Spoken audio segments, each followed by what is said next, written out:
आज स्वतंत्रता दिवस है। 15 अगस्त की इस अविरल बेला में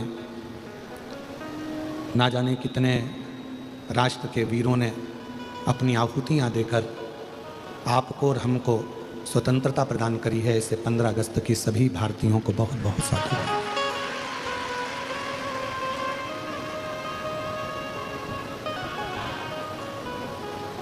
और स्वतंत्रता देने में भगवान शिव का भी बड़ा क्रम है।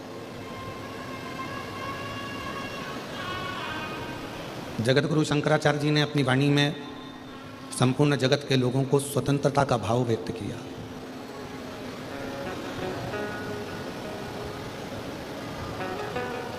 कि बंधन किसी भी चीज का ठीक नहीं होता। पाँव में अगर आप चप्पल पहन रहे हो, जूता पहन रहे हो, और वो जूता भी अगर आपको दबाता है तो आप जूता बदल देते हो। पाँव में चप्पल पहन रहे हो, वो चप्पल भी यदि आपको दबाती है, पाँव में अगर टंगाती है, दबाती है, छाला कर देती है, तो आप चप्पल बदल देते हो। मतलब दबना। और यही शिव तत्व कह रहा है कि हम जब जूते से नहीं दबते, चप्पल से नहीं दबते, कपड़ा यदि टंगाए तो हम कपड़ा छोड़कर दूसरा कपड़ा पहन लेते हैं, कपड़े से नहीं दबते, तो फिर इस संसार सागर में हम किससे दबे? कोई गलत काम मत करो जिंदगी में, केवल एक श्रेष्ठ कर्म करते करते अपनी जिंदगी को आगे बढ़ाओ।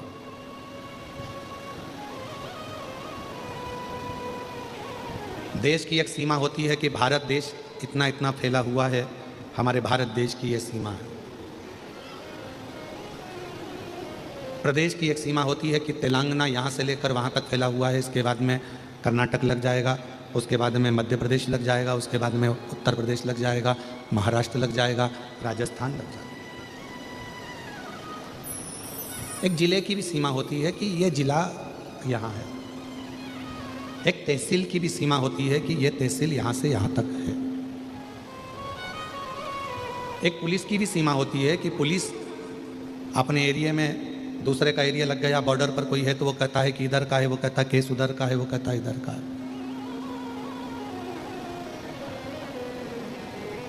एक विद्युत विभाग की भी सीमा होती है,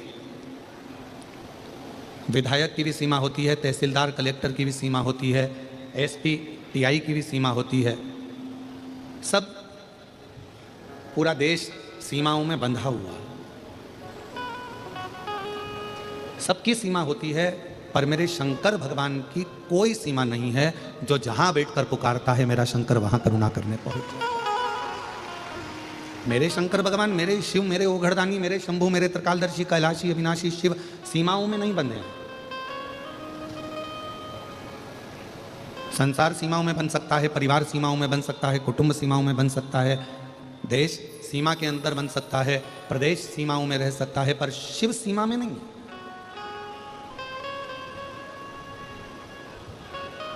आज के जमाने में अगर विदेश की भूमि को भी खोदा जा रहा है तो उसमें से भी शिवलिंग निकल रहा है।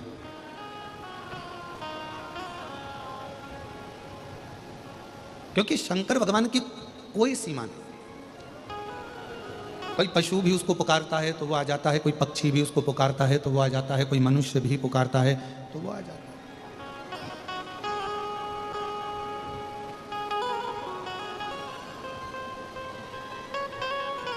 सीमाओं में बंधा हुआ परमात्मा कभी नहीं होता।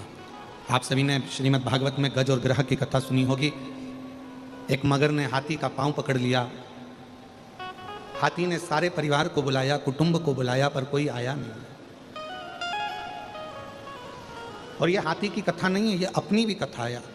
अंत समय में कोई तुम्हारा साथ देने वाला नहीं होगा, वेंटिलेटर पर अकेले होगे, आईसीयू के रूम में अकेले होगे, डॉक्टर सबको बाहर निकाल दे।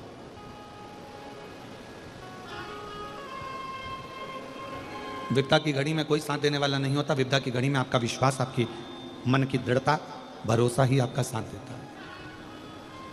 और अंत समय प्रभु आना पड़ेगा, वचन दिया तो निभाना पड़ेगा। जिनको आता है वो सब पंडालों में बैठकर साथ में बोला करो, अंत समय प्रभु आना पड़ेगा, वचन दिया तो निभाना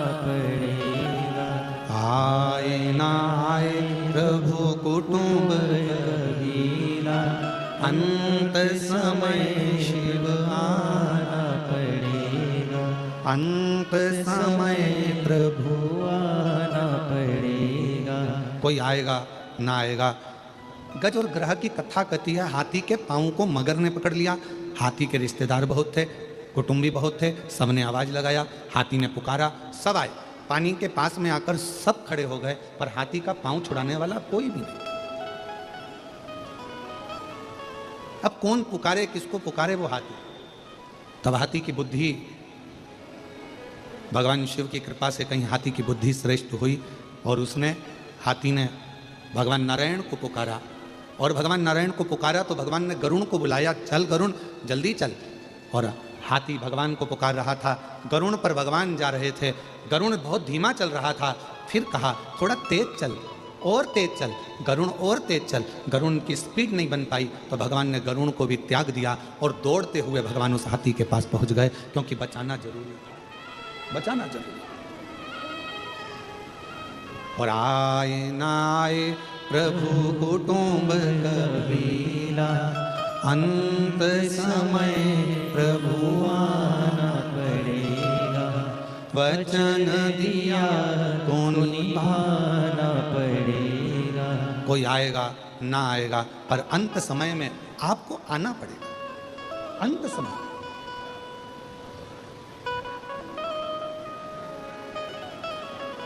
हमारे भारत की भूमि पर बिहार के मधुबनी में एक महादेव का मंदिर है। स्वयंभू प्रगट मेरे शंकर भगवान का एक शिवलिंग है, जिसको उगना महादेव कहते हैं। कौन सा महादेव है? उगना महादेव। आप लोग बोलो एक बार जम के, उगना महादेव। उगना, उगना महादेव। फिर से बोलो, उगना महादेव। ये भारत की भूमि पर वो शिवलिंग है जो स्वयंभू प्रकट है। मधुबनी जिला बिहार के अंतर्गत ये उगना महादेव आते हैं।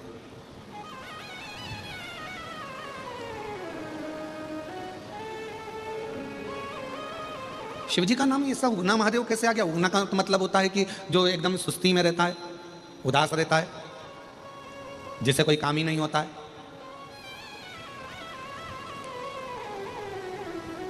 और भगवान शंकर का नाम उगना महादेव हो गया।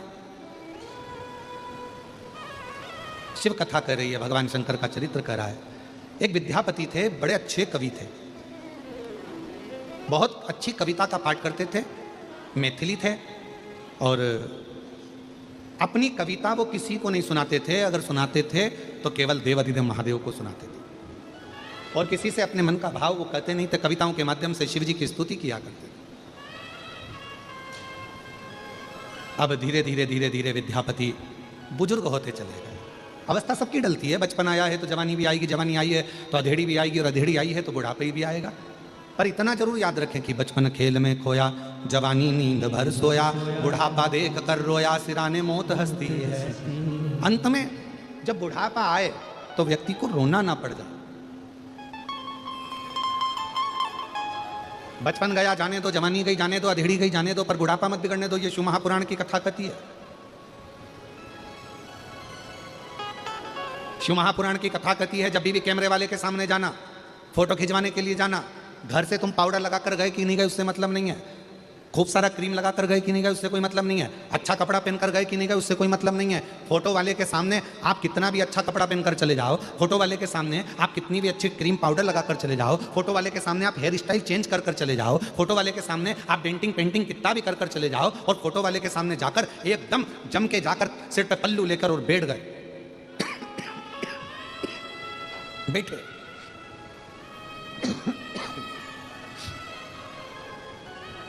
और फोटो वाले ने फोटो खींचा,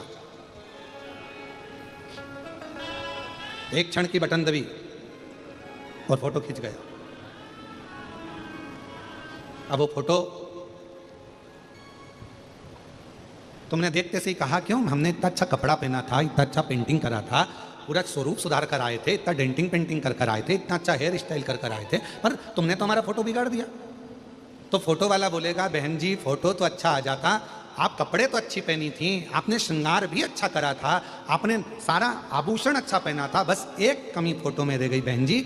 मैंने जब आपसे बोला था मैडम स्माइल प्लीज, उस समय पर आप स्माइल देना भूल गई, इसलिए ये फोटो बिगड़ गया। कपड़े से फोटो अच्छा नहीं आता, सुंदर स्वरूप से फोटो अच्छा नहीं आता, आप कैसी भी हेयर स्टाइल कर लो उससे फोटो अच्छा नहीं आता, आप कैसे कपड़े आभूषण धारण करे हो उससे फोटो अच्छा नहीं आता। शिव महापुराण की कथा कहती है फोटो को अच्छा लाने के लिए आपके चेहरे पर आप कैसे भी कपड़े पहने हो, कैसी भी हेयर स्टाइल है, कैसा भी चेहरा है, कैसा भी कुछ भी है, पर आपके चेहरे पर अगर स्माइल है तो फोटो अच्छा आकर ही रहता है। उसी तरह अंत समय में तुम्हारा बचपन कैसे भी गया, जवानी कैसी भी गई हो, अधेड़ी कैसी भी गई हो, पर बुढ़ापा जैसे आए और बुढ़ापे में जब मरने का समय आए, अंतिम श्वास चल रही हो, उस समय पर वैकुंठ अधिपति मेरे नारायण कैमरा लेकर खड़े होंगे, तुम्हारे प्राण छूट रहे होंगे, अंतिम श्वास चल रही होगी और वो परमात्मा भी कहेगा अब बुढ़ापा है, मरने का समय है, थोड़ा सा स्माइल दे ले। स्माइल का मतलब है थोड़ा सा राम कह ले, कृष्ण कह ले, शिव कह ले। अंतिम समय में अगर थोड़ा सा भी भगवान का नाम ले लिया, फोटो सुधर गया। और अंत समय सब बोलो सब, प्रभु आना पड़ेगा, वचन दिया तो निभाना पड़ेगा। और आए ना आए प्रभु कुटुंब कबीरा, अंत समय प्रभु आना। कोई साथ देगा नहीं। बचपन गया जाने दो, तुमने कपड़ा कैसा भी पहना जाने दो, तुमने श्रृंगार, जवानी आई तुमने श्रृंगार कैसा भी करा जाने दो, अधेड़ी आई तुम कैसे भी जिंदगी जिए चलेगा, पर बुढ़ापा तुम्हारा बिगड़ना नहीं चाहिए। सबसे कठिन है बुढ़ापा, पर बुढ़ापे को संवारने का सबसे सुंदर तरीका है तुम्हारा मौन रहकर भगवान की भक्ति को धारण करना।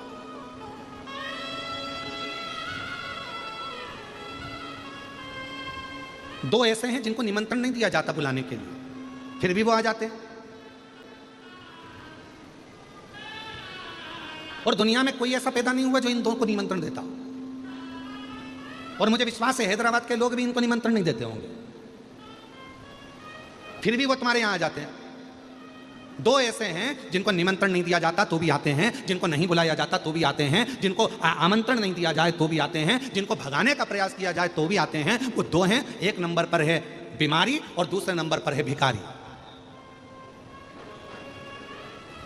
ये दो ऐसे हैं जिनको निमंत्रण नहीं दिया जाता, ये दो ऐसे हैं जिनको कोई आमंत्रण नहीं दिया जाता, ये दो ऐसे हैं जिनको कोई पत्र नहीं भेजा जाता। किन किन को? जम के बोलो। पहले नंबर पर बीमारी और दूसरे नंबर पर भिखारी। इन दोनों को कोई पत्र नहीं भेजता, इन दोनों को कोई निमंत्रण नहीं भेजता, इन दोनों को कोई बुलाने का आदेश नहीं आता, फिर भी ये दो अपने घर में जरूर आते हैं, अपने द्वार पर जरूर आते हैं। पहले नंबर पर होती है बीमारी। बीमारी को कोई नहीं बुलाता, फिर भी बीमारी अच्छे अच्छे घर में, अच्छे अच्छे परिवार में, जिनके यहाँ डल्लफ के गद्दे हैं, एसी का रूम है, कालीन बिछे हुए हैं, जिनके यहाँ पानी भी आरओ का चलता है, बिस्लरी की बोतल पीते हैं, खूब अच्छे अच्छे क्रीम और पाउडर में रहते हैं और खूब योगा भी करते हैं, एंजॉय भी करते हैं, साथ में बड़े सोच समझ कर खाते हैं। मैं बाजार की चटनी नहीं खाऊंगी, मैं बाजार का ये नहीं खाऊंगा, मैं वो नहीं खाऊंगा। उसके बाद भी बीमारी को निमंत्रण नहीं दिया जाता और बीमारी घर के अंदर प्रवेश कर जाती है। उसी तरह भिखारी, भिखारी को कोई नहीं बुलाता तो भी वो दरवाजे पर आ ही जाता है। कैसे बचोगे,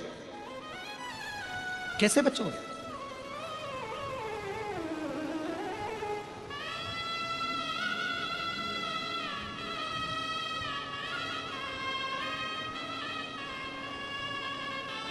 तो कहा दोनों से बचने का एक ही साधन है, दोनों से। अरे मुख में हो राम नाम, राम सेवा हाथ में, तू अकेला नहीं प्यारे राम तेरे साथ में। और जिंदगी की बागडोर हाथ दीना नाथ के, जिंदगी की बागडोर हाथ दीना नाथ के। वो महलों में राखे चाहे झोपड़ी, वो महलों में राखे चाहे झोपड़ी। निर्भर करता है प्रभु के नाम पर, निर्भर करता है भगवान के नाम पर। जपो, लगे रहो भगवान की विरल भक्ति में, लगे रहो भगवान के भजन में, दोनों दूर रहेंगे, दोनों।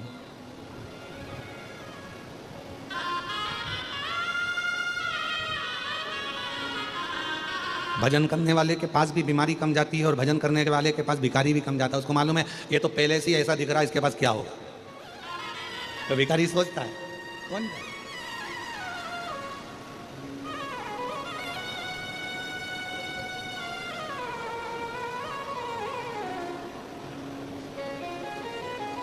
दूर है। कथा कर रही है, भगवान शंकर का चरित्र कह रहा है। हाथी ने परमात्मा को पुकारा, कोई नहीं आया, तब परमात्मा आया, अपना गरुड़ छोड़कर आ गया। सीमा नहीं है मेरे भगवान। किसी भी देश में, विदेश में, प्रदेश में, गांव में, नगर में, शहर में, कहीं पर भी रहकर आप भगवान को पुकारना प्रारंभ करो। मेरा भगवान ये नहीं दे। अब आपके यहाँ तो ये तेलंगाना में तेलुगु चलती है, कर्नाटक में। एक बहन जी ने पत्र लिखा है, हम तो कल बोलने वाले थे कि किसी को कन्नड़ आती हो तो हमारे पास आकर पत्र पढ़ दो, हमको पढ़ना नहीं आ रहा। उन्होंने कन्नड़ भाषा में लिखा है। एक बहन जी ने तेलुगु भाषा में पत्र लिखा और आगे शुरू में हिंदी में लिख दिया और लिखती है और उसमें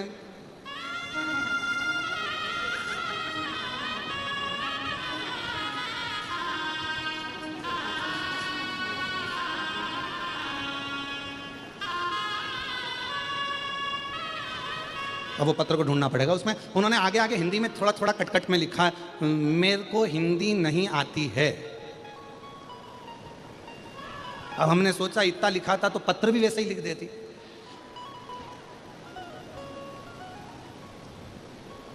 अब उसके बाद में उन्होंने वो पत्र में मिल गया। अब ऊपर तो उन्होंने लिखा, इरम्मा मल्लिकार्जुन विश्वकर्मा, गुलबर्गा कर्नाटक की रहने वाली हूँ। मुझे हिंदी बोलना, हिंदी ज़्यादा लिखना नहीं आता।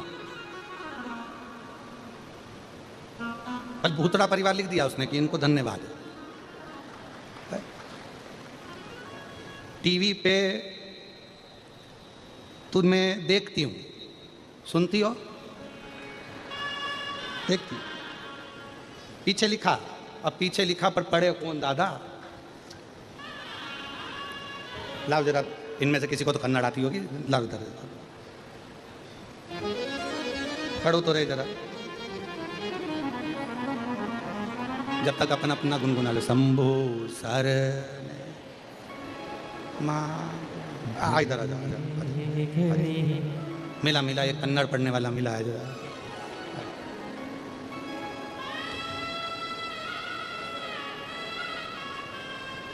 और शंभो शरण पड़ी मांगो घड़ी रे घड़ी दुख काटो, दया करी दर्शन आतो।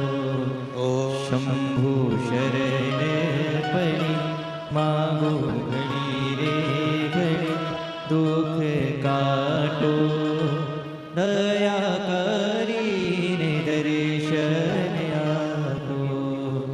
शंभु शरण पड़ी मांगो घड़ी रे घड़ी दुख काटो, दया करी दर्शन आतो। शंभु शरण पड़ी मांगो घड़ी रे घड़ी दुख काटो, दया करी दर्शन आतो।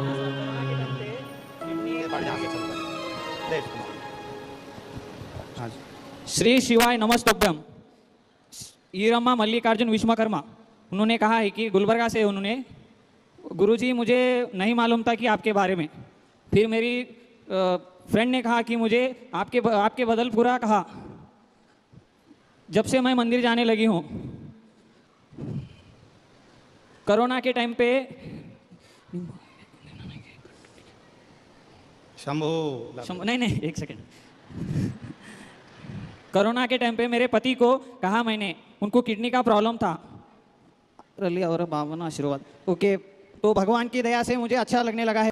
के भरोसे चलते हैं हम तो बाबा के भरोसे चलते हैं। ये दुनिया वाले जलते हैं, ये दुनिया वाले जलते हैं, हम तो बाबा के भरोसे चलते हैं। बहुत भाव से मेरी जीजी, आपने जो पत्र लिखा है वो बड़े भाव से लिखा और हमने बड़े भाव से इसको पढ़वाया भी और बहुत सुंदर सुंदर भाव इसमें अपने व्यक्त किया। हम तो बाबा के भरोसे चलते हैं, हम तो बाबा के भरोसे चलते हैं।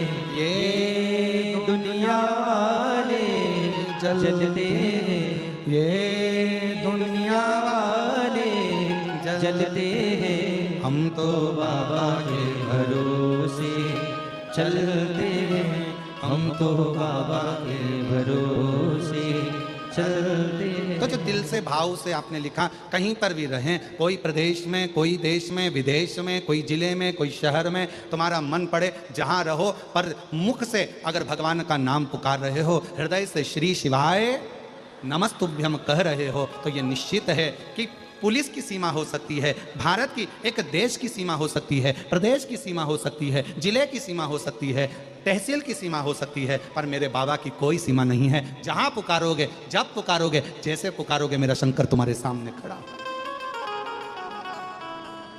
वो सीमा से हटा हुआ है, उसकी कोई सीमा। बस दिल से, हृदय से शिव को पुकारो। जैसे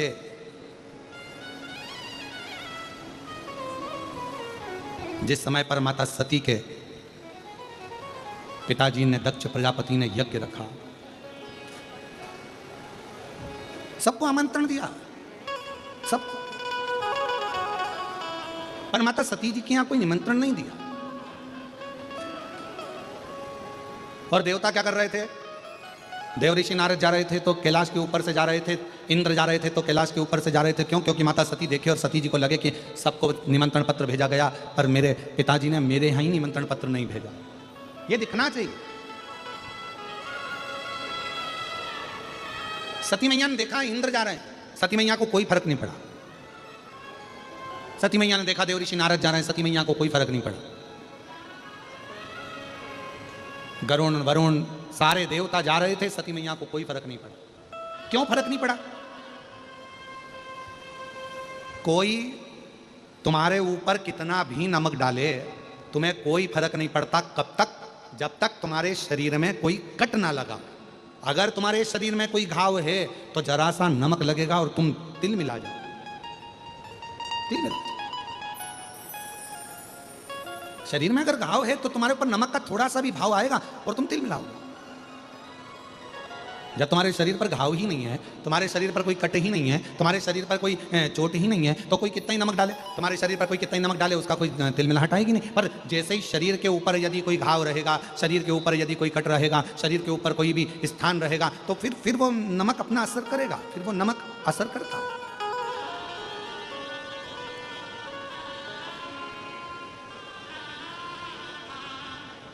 फिर वो नमक अपना असर कर सकता है। शिव महापुराण की कथा भी यही कहती है, किसी व्यक्ति ने आपको गाली दी, गाली असर कब करेगी? जब आपने गाली को वापस पलट कर यदि जवाब दिया है तो वो गाली आप पर असर करेगी। पर गाली कब तक असर नहीं करेगी? जब तक आपने पलट कर जवाब नहीं दिया। कोई पलट कर आप जवाब ही नहीं दे रहा।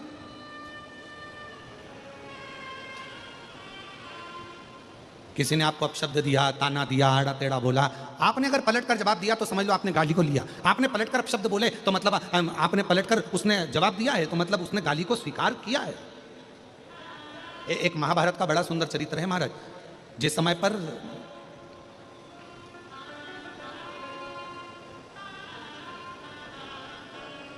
द्रौपदी के सोते हुए 5 पुत्रों को जब अश्वत्थामा ने मार दिया और भीम ने द्रौपदी के हाथ में तलवार पकड़ा दी और कहा, यह तलवार लो द्रौपदी, इस अश्वत्थामा को मार दो। द्रौपदी ने कहा, नहीं मैं नहीं मार सकती। अरे इस अश्वत्थामा ने तुम्हारे सोते हुए 5 पुत्रों को मार दिया द्रौपदी, तो तुम भी इसको मार दो। द्रौपदी कहती है, नहीं, ये मेरे गुरु का पुत्र है, मैं इसको मार नहीं सकती। द्रौपदी, जब इसने नहीं देखा कि कौन बच्चों को मार रहा है, कौन को मार रहा है, तो तुम क्यों देखती हो? द्रौपदी ने कहा, यदि कोई कुत्ता हमको काट लेगा तो हम कुत्ते को नहीं काट लेंगे। कोई श्वान हमको काटेगा तो हम श्वान को नहीं काटेंगे, कोई सांप हमें काटेगा तो हम सांप को नहीं काट लेंगे। मैं इसको नहीं मार सकती। एक काम करो, इसके मस्तक पर जो मणि लगी है वो मणि निकाल कर फेंक दो, बाकी का और मुझे कुछ नहीं चाहिए। इसने मेरे बेटे को मार दिया, मैं अपने गुरु के पुत्र को नहीं मार सकती। ये द्रौपदी का चरित्र हमको कह रहा है, ये द्रौपदी का संवाद हमको कह रहा है कि यदि कोई हमको अपशब्द कह रहा है तो हम अपशब्द से जवाब क्यों दें? कोई हमको गाली दे रहा है तो हम गाली से जवाब क्यों दें?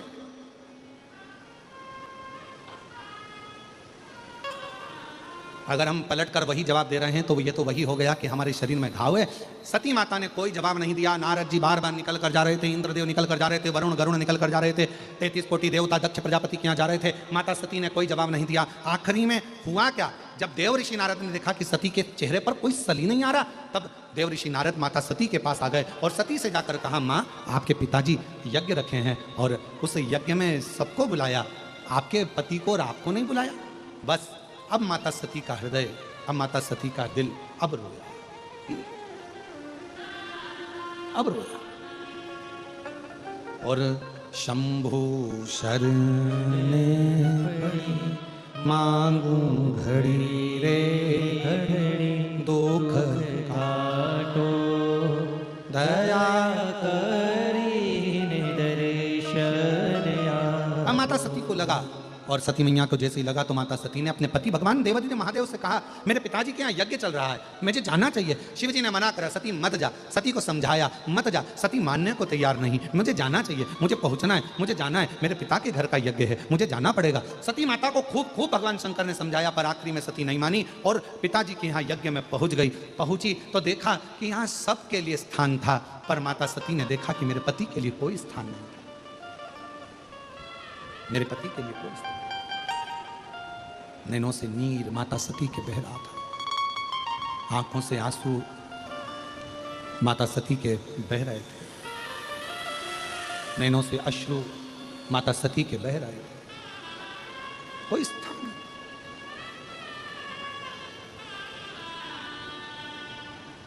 कितना सुंदर कहा है माता सती ने, जरा ध्यान से सुनना। एक एक जितने भी आस्था चैनल पर कथा सुन रहे हैं, जितने फेसबुक यूट्यूब पर कथा सुन रहे हैं, और जितने भी इस भाग्यनगर हैदराबाद में शमशाबाद की इस पवित्र धरा पर भूतड़ा परिवार द्वारा आयोजित ये शिव महापुराण की कथा के ये दिव्य पंडालों में जितने भी भरे पड़े हुए शिव भक्त हैं, सब सावधानी से सुनना कि सती ने कितना बड़ा शब्द कहा है, वो एक एक व्यक्ति की बुद्धि में बैठना चाहिए। माता प्रसूति आई, सती के सिर पर हाथ रखा, बेटी सती, बेटा सती, तू रोती क्यों है? तेरे नैनों में जल क्यों है? रोती क्यों है? ले सती, ये थोड़ा सा जल का आचमन कर ले। सती ने मना करा, नहीं मां, मैं नहीं। रति आ गई, रोहिणी आ गई, सबने समझाया सती को, सती ले थोड़ा सा जल का आचमन कर ले, थोड़ा सा जल पी ले सती। सती ने अपने केशों को खोलकर माता सती कहती है, सुनो मां प्रसूति, मैं सती देवादिदेव महादेव की अर्धांगिनी मां आज एक शब्द कहती हूं, जिस स्थान पर शंकर के लिए कोई स्थान नहीं हो, जिसके घर में भगवान शंकर का शिवलिंग नहीं हो, जिस घर के अंदर, जिस भवन के अंदर शंकर का कोई स्थान ना हो, शंकर का शिवलिंग ना हो, सती कहती है उस घर का जल पीने वाला कभी मोक्ष प्राप्त नहीं कर सकता, उसे कभी मोक्ष नहीं मिल सकता। जिस घर में शंकर भगवान का शिवलिंग होता है, जिस घर में शिव का स्थान होता है, जिस घर में शंकर का एक प्रतिबिंब स्वरूप होता है, उस व्यक्ति को किसी तीर्थ में जाने की जरूरत नहीं पड़ती। सारे तीर्थ उस व्यक्ति के घर में आकर विराजमान हो जाते हैं, सारे तीर्थ आते हैं। और मेरे पिता दक्ष प्रजापति शंकर जी का अपमान कर दिया, मेरे पिता दक्ष प्रजापति शिव का अपमान कर दिया। मेरे पिता दक्ष प्रजापति ने शंकर भगवान का अपमान करा है, शिव का स्थान नहीं रखा, शंकर के बैठने का स्थान नहीं रखा, इसलिए दक्ष प्रजापति के घर का जल मेरे लिए श्रेष्ठ नहीं है। मैं यहाँ जल, तुम मां प्रसूति कर रही है, ये तो तेरे पिता का घर है, पिता का घर है पर शिव का घर नहीं है।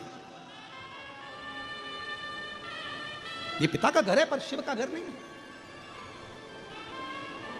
और मेरी जीजियों, मेरे जीजाओं, मेरी बेटियों, बेटाओं, मेरी माताओं, मेरे भाई बुजुर्ग बंधुओं, स्मरण रखना, प्रत्येक घर में भगवान शंकर का एक छोटे से छोटा शिवलिंग जरूर होना चाहिए, जरूर।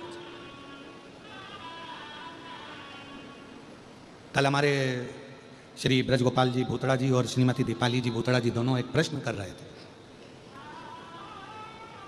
कल उन्होंने कहा, गुरुजी हमारे पास में 2 शिवलिंग थे, तो किसी ने कहा कि एक शिवलिंग रखो, एक शिवलिंग हटा दो, तो उसको रखना चाहिए नहीं रखना चाहिए। हमने कहा, हमने कल भी कथा में कहा था, 1 से 1000 तक भी अगर तुम्हारे घर में शिवलिंग है तो वो दोष नहीं देते, वो तुम्हारा कल्याण ही करते।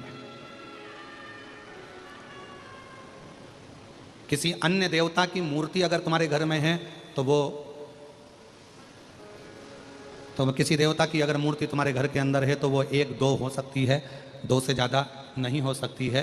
पर भगवान शंकर का यदि शिवलिंग तुम्हारे घर में है, 1 है, 2 है, 3 है, 4 है, 50 हैं, 100 हैं, 200 हैं, 500 हैं, 1000 हैं, 10,000 हैं, कितने भी हैं, तुम्हारे घर का वो शिवलिंग कभी तुमको दुख नहीं देगा, कभी कष्ट नहीं देगा, कभी तकलीफ नहीं देगा।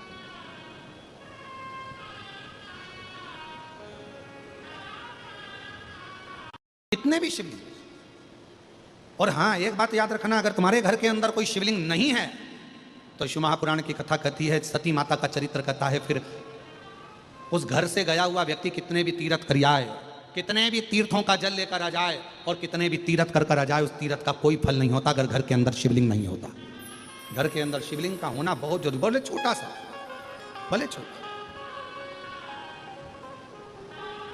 वो घर में तेरे ही भरोसे, एक पत्र अच्छा है देखिए, बाबा तेरे ही भरोसे हवा विच उड़ती जावांगी, बाबा डोर तो छड़ी ना कटी जावांगी, भोले मैं तेरी पतंग, शंभू मैं तेरी पतंग। बहुत बड़ा पत्र है, हैदराबाद भी बड़ा है ना, इसलिए पत्र भी बड़ा है, ठीक है। मैं प्रियंका राहुल सोनी, कहीं बैठी हो प्रियंका राहुल सोनी तो हाथ हिला सकते हैं, और अगर कहीं बैठे हों तो एक बेलपत्र लेने के लिए आ सकते हैं। मैं प्रियंका राहुल सोनी, पुराना पुल, हैदराबाद से हूँ। सबसे पहले मैं भूतड़ा जी को धन्यवाद करना चाहती हूँ और बाबा कुछ साधुवाद देना चाहती हूँ। शिव जी ने बड़ी कृपा करी, जो रक्षाबंधन का तोहफा ब्रजगोपाल जी, मैं ब्रजगोपाल भूतड़ा जी को साधुवाद दूं कि रक्षाबंधन का तोहफा ब्रजगोपाल जी आपने सभी बहनों को दिया है, इस पत्र में लिखा है। ये शिव कृपा। गुरुजी, भोले बाबा का मैं क्या गुणगान करूं, मेरे पास शब्द कम पड़ जाएंगे।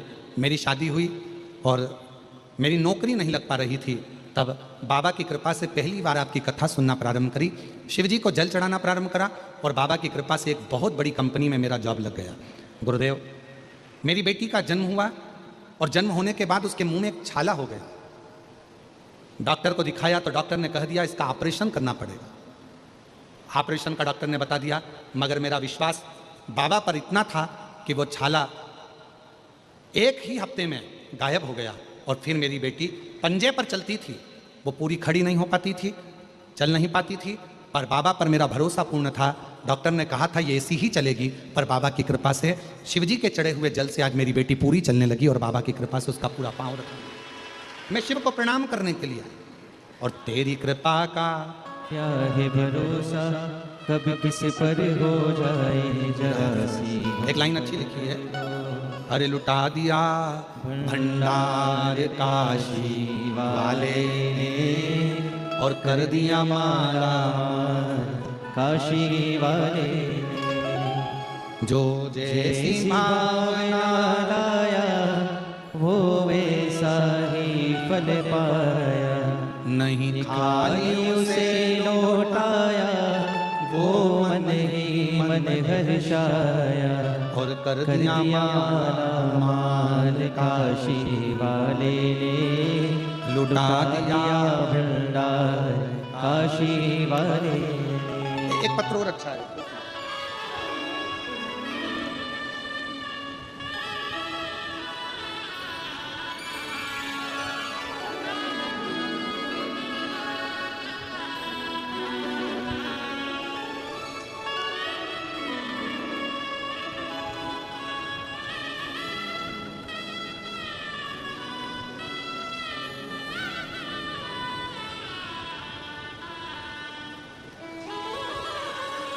मैं कविता यादव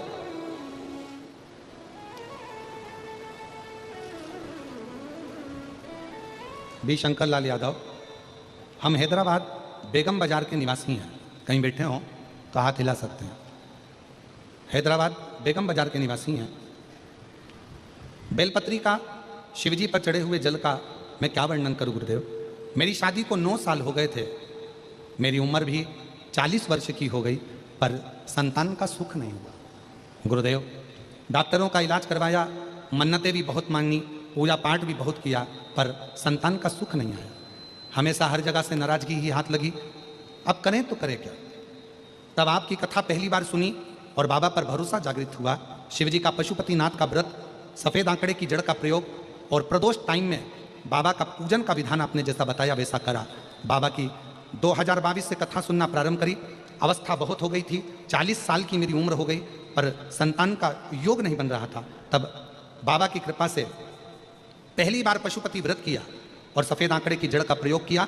बाबा ने ऐसी कृपा करी गुरुदेव कि 9 साल के बाद मेरे घर में बाबा की कृपा से 23/9/2023 को बाबा की कृपा से मेरे घर में एक बेटे ने जन्म ले लिया, जिसका नाम मैंने भुवनेश्वर यादव रखा। यह शिव की कृपा से, शंकर की उदारता से, एक विश्वास रहो। सीमा हो सकती है देश की हो, सीमा हो सकती हो प्रदेश की हो, सीमा हो सकती हो पुलिस की हो, सीमा हो सकती हो एक विधायक की, एक सांसद की भी एक सीमा होती है, एक अध्यक्ष की भी सीमा होती है, पर मेरे शंकर भगवान की कोई सीमा नहीं। जिसने दिल से पुकारा, जिसने दिल से नाम लिया, मेरा शंभू वहीं आकर खड़ा हो गया। वहीं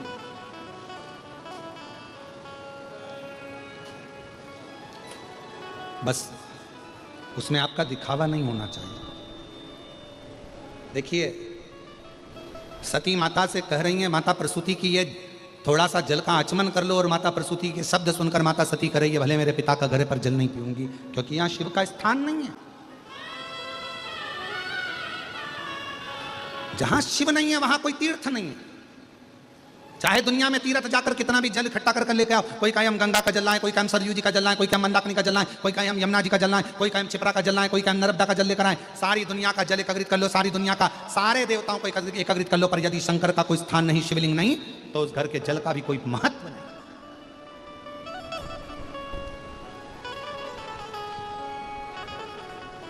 चाय कौन कौन पीता है? हाथ उठाओ जरा, जम के तो उठाओ जरा, हाथ तो उठाओ। चलो ठीक है। चाय की पत्ती को कितना भी उकालो, उसमें कड़वाहट होती कि नहीं होती? चाय में कड़वाहटपन होता है कि नहीं होता है? होता है ना। शक्कर डाल दो चाय की पत्ती में, उसका कड़वापन जाएगा क्या? जम के तो बोलो। और शक्कर डाल दो चाय की पत्ती में, उसका कड़वापन जाएगा क्या? नहीं जाएगा। चाय का कड़वापन कब जाएगा? जब चाय में थोड़ा सा दूध डल जाएगा। दूध चाय के अंदर गया कि उसका कड़वापन समाप्त हो जाएगा। उसी तरह पूरी जिंदगी कड़वी है। मनुष्य की देह मिली है भोगने के लिए। कभी परिवार, नाते, रिश्ते, कुटुंब, कबीले, ये सब चलेंगे। सारा दुख जिंदगी का हमारे सामने आएगा, सबका सामना करना पड़ेगा।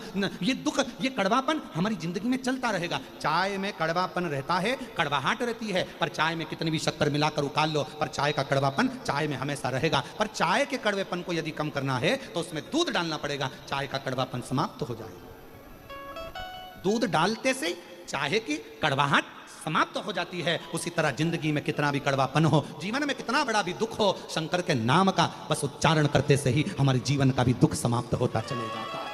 हमारे जीवन का भी दुख, हमारे जीवन का भी कड़वापन, हमारे जीवन का भी एक कुछ भी अमंगल हो, वो समाप्त होते चले जाता है। जीवन मंगलमय होना चालू हो जाता है, आनंदित होना चालू हो जाता है। इसलिए चाय को उकालो, शक्कर भी कितना डाल दो, अदरक भी कितना डाल दो, इलायची भी कितना डाल दो, पर चाय की कड़वाहट दूध से ही समाप्त होगी। उसी तरह मनुष्य देह के जीवन का दुख शिव नाम से ही समाप्त होगा। शिव नाम से कहीं पर भी बैठकर कभी भी श्री शिवाय नमस्तुभ्यं, श्री शिवाय नमस्तुभ्यं, सब बोलिए श्री शिवाय नमस्तुभ्यं, श्री शिवाय नमस्तुभ्यं, श्री शिवाय नमस्तुभ्यं, श्री शिवाय नमस्तुभ्यं। मात्र उच्चारण मात्र से जीव जब पुकारे ओम नमः शिवाय। अब कोई कहे गुरुजी ओम स्त्री को बोलना चाहिए कि नहीं बोलना चाहिए, पुरुष को कैसे बोलना चाहिए, स्त्री को कैसे बोलना चाहिए, तो हम तो कहेंगे कोई प्रपंच में मत फंसो, तुम्हारा मन करे, तुम्हारा दिल करे वैसे भगवान को पुकारो। हाथी को स्तुति करना नहीं आती थी, हाथी कोई मंत्र नहीं जानता था, हाथी कोई पाठ करना नहीं जानता था, हाथी कोई स्तुति करना नहीं जानता था। बस हाथी ने तो एक पुष्प कमल का तोड़ा और भगवान को ऊपर देखकर पुकारने लगा, और भगवान नारायण गरुण छोड़कर भागकर हाथी के लिए पधार गए, हाथी के लिए दौड़ पड़े।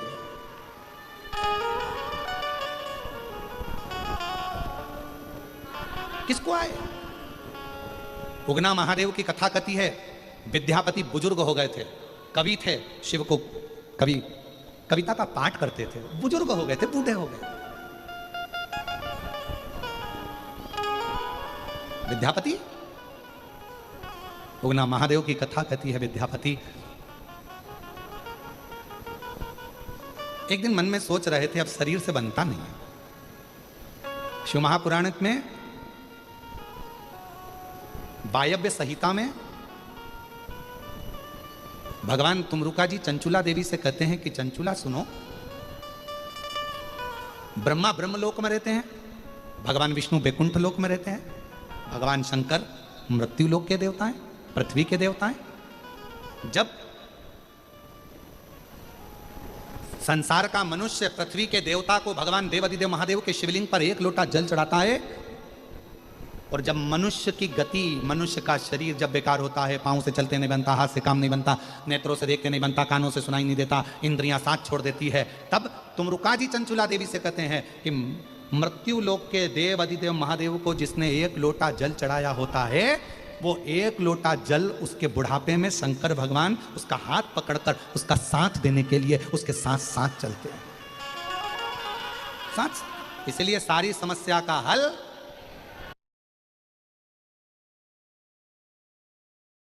नारा है, श्री शिवाय, एक लोटा जल, सारी समस्या का हल।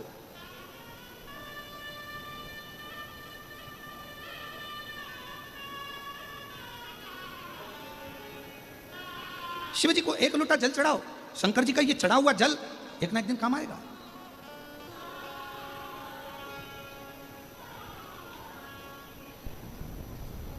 एक प्रसंग आप लोग कभी तुलसी बाबा के चरित्र में पढ़िएगा, वो एक लोटा जल लेकर जाते थे, थोड़ा सा कहीं ना कहीं वो जल ढोलकर चले जाते थे, वो जल भी उनका काम आया।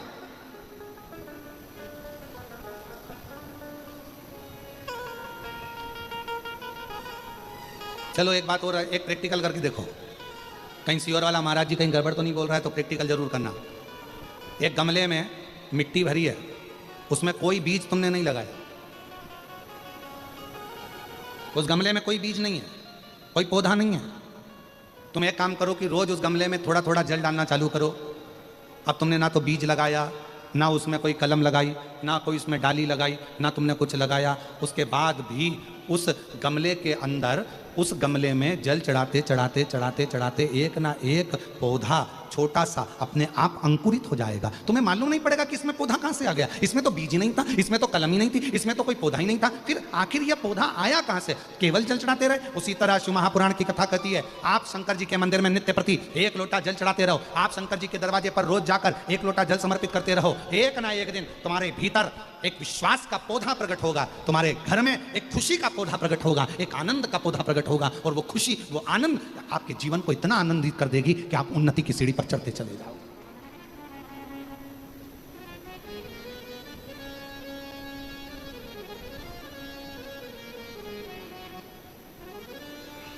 उगना महादेव की कथा कहती है विद्यापति।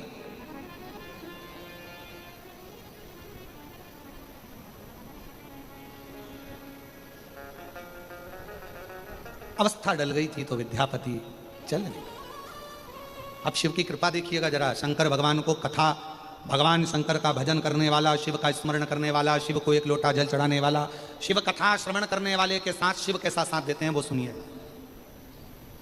और ये कथा बहुत पुरानी नहीं है, बहुत पुरानी नहीं, यही कलिकाल की कथा है।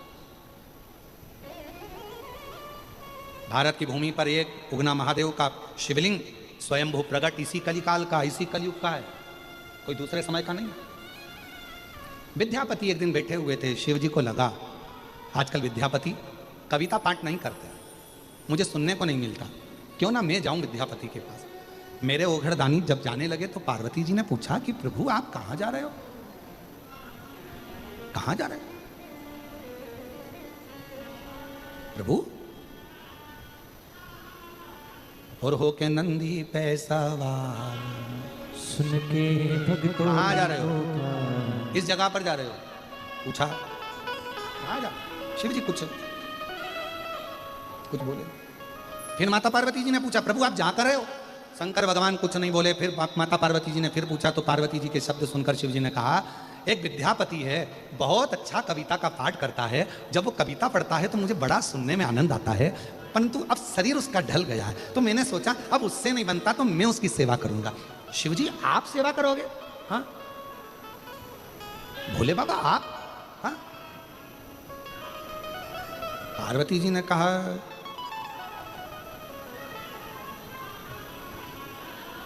प्रभु ये तो उल्टी रीति नहीं हो जा रही है, दुनिया के लोग महादेव की सेवा करें ये चल जाएगा, पर महादेव दुनिया के लोगों की सेवा करें यह कहां से चलेगा? शंकर भगवान बोले सुनो पार्वती, जब किसी मनुष्य के भजन का बल बढ़ जाता है, उसकी भक्ति का बल बढ़ जाता है, और मनुष्य जब धीरे धीरे अवस्था ढलती जाती है तब उसका परिवार साथ छोड़ देता है। पर शंकर जी कहते हैं पार्वती मैं साथ नहीं छोड़ता, जब सब साथ छोड़ देते हैं तब मैं हाथ पकड़कर उसको आगे बढ़ाकर लेकर जाता हूं, तब मैं जाता हूं।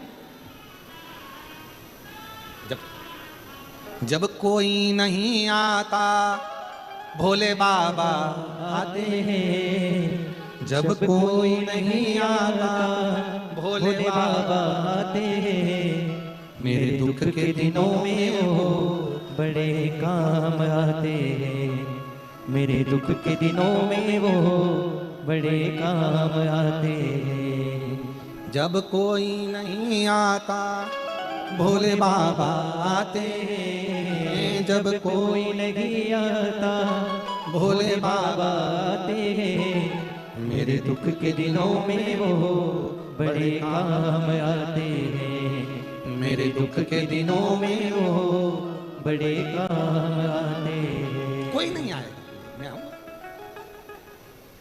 फिर वही वाली लाइन आ गई, अंत समय प्रभु आना पड़ेगा, वचन दिया तो निभाना पड़ेगा।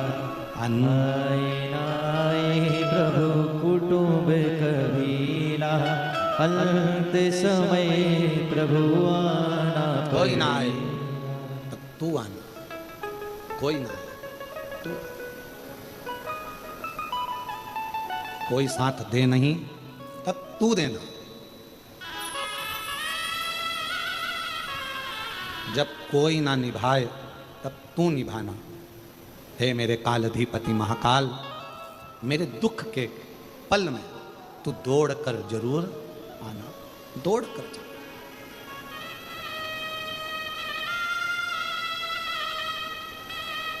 तब तू आना, और तेरी कृपा से, तेरी दया से, तेरी करुणा से सुख का अनुभव।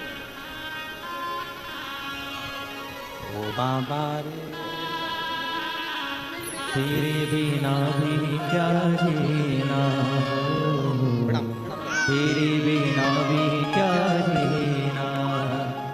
फूलों में कलियों में, काशी की गलियों में, फूलों में कलियों में, काशी की गलियों में, तेरे बिना कुछ कही ना, तेरे बिना भी क्या जीना। शिव तत्व। बच्ची के मुंह में छाला आ गया था और डॉक्टर ने ऑपरेशन का कह दिया था, वो छाला ठीक नहीं बताया था। बड़ी दुखी थी।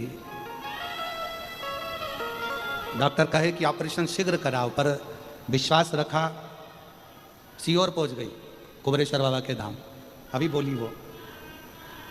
और फिर निवेदन करूं, दुनिया में जब सब जगह से हार जाओ तब एक बार कुबरेश्वर धाम जरूर जाओ, जरूर। और वहां पहुंचकर बाबा से विनय कर कर रुद्राक्ष लेकर कंकर शंकर लेकर आई, पूजन करा, जल बेटी को पिलाया। दूसरी बार डॉक्टर से जांच कराई तो मुंह में छाला समाप्त हो गया था, वो छाला फिर था नहीं। डॉक्टर ने कहा सारी रिपोर्ट अच्छी हो गई है, कोई जरूरत नहीं। शिव शिव है, शंभु, विश्वास मूल है, भरोसा। और वो भरोसा आपको अंत समय तक निपटा है, वो विश्वास। कहा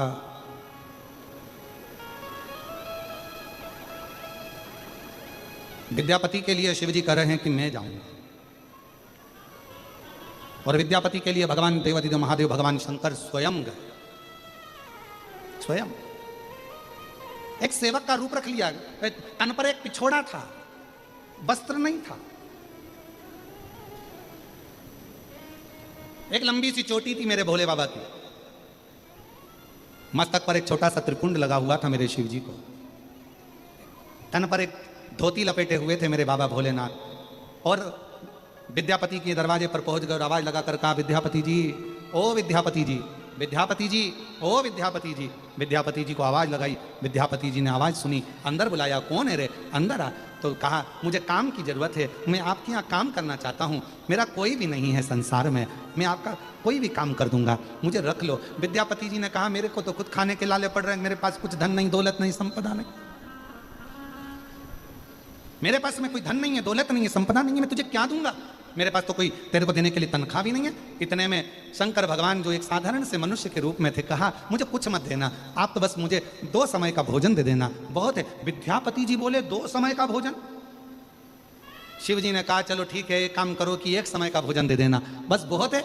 इतने में भगवान शंकर को देखकर विद्यापति के मन में आया, कैसा साधारण सा उगना जैसा बालक है, चलो ठीक है, आज से मैंने तेरा नाम उगना रख दिया है, उगना, चल ठीक है, तू काम करते रहना, तुझे 1 समय का भोजन मिलेगा। अब तो उगना काम में लग गया। विद्यापति जी जब कविता पाठ करते, उगना बैठ जाता, सुनता और काम में लगा रहता। धीरे धीरे धीरे धीरे समय बीता। एक दिन नगर के राजा के यहाँ से सूचना आ गई कि विद्यापति को हमारे घर में आकर कविता का पाठ करना पड़ेगा।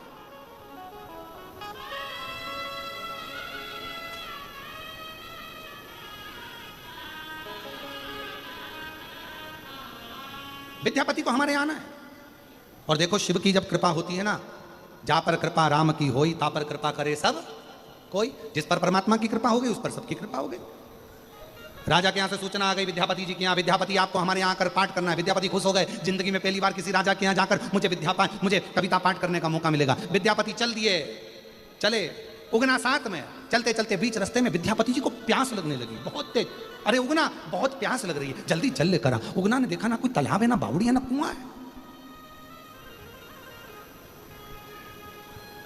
ना तालाब है, ना बावड़ी है, ना कुआं। अब उगना करे पानी कहां से लाऊं, पानी कैसे लाऊं। उगना ने सोचा मेरे स्वामी को भूख लगी है, विद्यापति को भूख लगी है, प्यास लगी है, पानी तो देना पड़ेगा। उगना एक पेड़ की छांव में गए और उन्होंने लगाया, हाथ में लिया एक लोटा, अपनी जटा में से बहा दी गंगा, लोटा भरा और लेकर विद्यापति के पास पहुंच गए। लो स्वामी जी जल लो। जो विद्यापति ने जल पिया, पीते सही उगना से कह दिया, ये जल ना तो कुआं का है, ना बावड़ी का है, ना तालाब का है, ना सरोवर का है, ना खड्डे का, ना बारिश का है। अरे उगना सत्य बता, ये जल कौन सा है। उगना ने कहा प्रभु बस मैंने लाकर दे दिया, तुम तो पानी पीने से मतलब रखो। भगवान इतने में विद्यापति बोले तुझे मेरी सौगंध बताना, पानी कहां से लाया। तब मेरे शंकर भगवान ने अपना असली स्वरूप दिखाया, गंगा में से जटा में से जल लेकर आया। ये जल आपको लाकर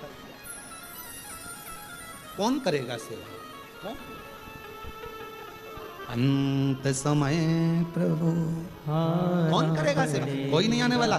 पलंग पर अकेले पड़े रहोगे, आईसीयू में अकेले पड़े रहोगे, वेंटिलेटर पर पड़े रहोगे, अकेले पड़े रहोगे, कोई साथ देने वाला नहीं आएगा। अंत समय में, अंत घड़ी में परिवार के लोग भी हॉस्पिटल के बाहर होंगे, कुटुंब के लोग बाहर खड़े होंगे। अंत समय में जो तुमने भगवान शिव की आराधना करी है, शंकर को एक लोटा जल चढ़ाया, शिव की उपासना करी, वो महादेव तुम्हारे पलंग के पास में वही शिव खड़े की खड़े मिलेंगे, वही शिव खड़े की।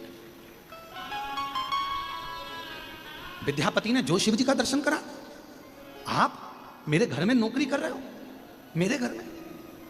उगना ने कहा विद्यापति जी से, आप किसी को मत बताना कि मैं शंकर जी हूं। जब तक नहीं बताओगे, जब तक आपके साथ रहूंगा। अगर किसी को मालूम पड़ गया तो फिर नहीं रह सकता मैं आपके साथ, फिर मुझे जाना पड़ेगा। विद्यापति ने कहा मैं किसी को नहीं बताऊंगा, पर मुझे छोड़कर कहीं मत जाना। विद्यापति और उगना साथ रहने लगे। 4 महीने बीत गए। 4 महीने बाद एक विद्यापति की धर्म पत्नी सुशीला ने उगना को एक काम बताया। उगना कविता को सुनने में ऐसे लगे थे कि वो काम करना भूल गए। तो उगना को मारने के लिए विद्यापति की धर्मपत्नी सुशीला जलती हुई लकड़ी लेकर आ गई, जलती हुई।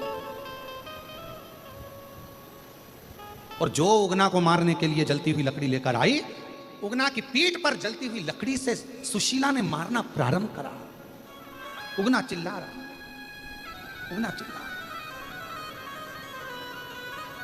विद्यापति जी के कानों में शब्द गया, उगना उगना उगना, कहां उगना? दौड़ते दौड़ते उगना चिल्लाते हुए विद्यापति जी आए, और जो देखा कि सुशीला मेरी पत्नी को मार रही है। अरे छोड़ डंडा, क्यों मार रही है, छोड़।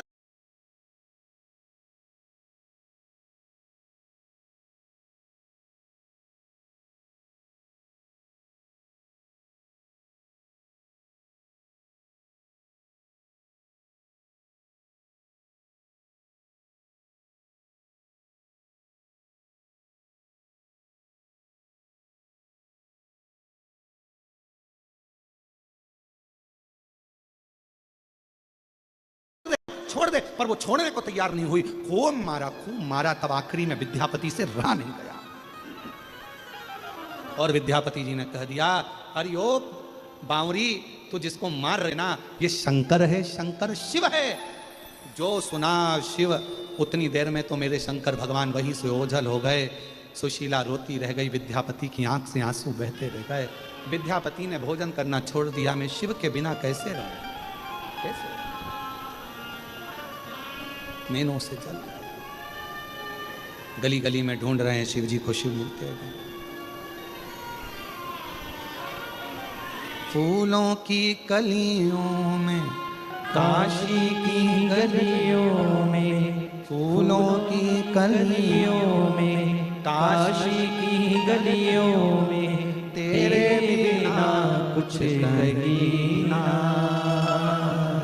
तेरे बिना भी क्या जीना। ओ बाबा रे, तेरे बिना भी क्या जीना। ओ शंभू रे, तेरे बिना भी क्या जीना। फूलों की कलियों में, काशी की गलियों में, फूलों की गलियों में, काशी की गलियों में, तेरे बिना कुछ कहीं ना, तेरे बिना भी क्या जीना। ओ शंभू रे, तेरे बिना भी क्या जीना। ओ बाबा रे, तेरे बिना भी क्या जीना। विद्यापति रो रहे हैं, शिव जी को ढूंढ रहे हैं, कहां मिले शिव। भोजन त्याग दिया विद्यापति ने। सुशीला दिन रात रोती शिव के लिए। आखिरी में मेरे शंकर भगवान को वापिस विद्यापति के सामने प्रकट होना ही पड़ा। वापिस सामने विद्यापति जी की आंख से आंसू बहने लगे। शिव आप? हाँ, मुझे ये जटा वाला शिव नहीं चाहिए, मुझे तो मेरा उगना शिव चाहिए। उगना के रूप में शंकर जी ने जो दर्शन दिया, तो विद्यापति हाथ जोड़कर बोले, अब कभी मत जाना, कभी मत जाना, बहुत मुश्किल से मिले हो, कभी मत जाना। शंकर भगवान विद्यापति के सामने ही शिवलिंग का एक रूप धारण कर लिए। कहा, सुनो विद्यापति, इस कलिकाल में तुमने मुझे प्रकट करा है। विद्यापति, आज से ये शिवलिंग मेरी जगह पर उगना के नाम से यहीं पर स्थापित होगा। बिहार के मधुबनी जिला के अंतर्गत आज भी उगना महादेव विद्यापति के लिए वहां पर विराजमान हो गए। शिवजी ने कह दिया, सुनो विद्यापति, संसार का जो मनुष्य इस उगना महादेव का दर्शन कर लेगा वो दुनिया में संसार सागर में कभी दूसरा जन्म नहीं लेगा, वो मेरे ही धाम को चला जाएगा। मेरे ही वो उगना महादेव।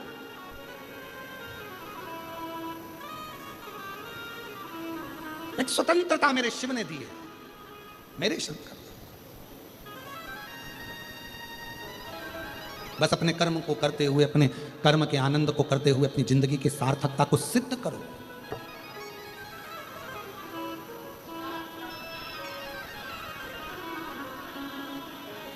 और जब आप अपनी जिंदगी के सभी कार्य को अच्छे से करेंगे तो जीवन अपने आप आनंदित होता चले जाएगा।